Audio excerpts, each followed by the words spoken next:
జనసేన అధినేత పవన్ కళ్యాణ్ ఎన్నికల ముందు ఇచ్చిన హామీలన్నింటినీ కూడా ఒక్కొక్కటి నెరవేర్చే ప్రయత్నం చేస్తున్నారు.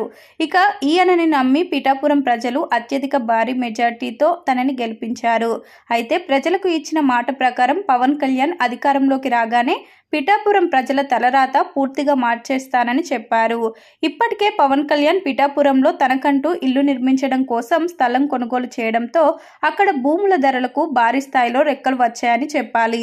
ఎంతో మంది రియల్ ఎస్టేట్ వ్యాపారులు పవన్ కళ్యాణ్ ఎక్కడ కొన్నారనే విషయాన్ని తెలుసుకొని భారీ ధరలకు భూములను కొనుగోలు చేయడానికి ముందుకు రావడంతో భూమి ధరలు భారీగా పెరిగిపోయాయి.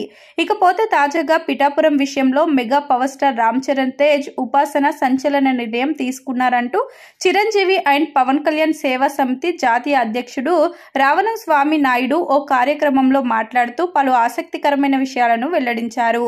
పిఠాపురం ప్రజలకు 24 గంటలు వైద్య సేవలు అందుబాటులో ఉండడం కోసం అక్కడ అపోలో హాస్పిటల్ కొత్త బ్రాంచ్ ప్రారంభించబోతున్నారన్న విషయాన్ని ఈయన వెల్లడించారు. ఇప్పటికే ఉపాసన రామ్ చరణ్ పిఠాపురంలో అపోలో హాస్పిటల్ నిర్మాణం కోసం 10 ఎకరాల పొలం కొనుగోలు చేశారని ఈయన వెల్లడించారు. రాబోయే రోజుల్లో స్వర్గలోకం అంటే ఎక్కడ ఉంటుందోనని పిఠాపురంలో ఉంటుందనే విషయాన్ని అందరూ నమ్ముతారని కూడా చెప్పాడు.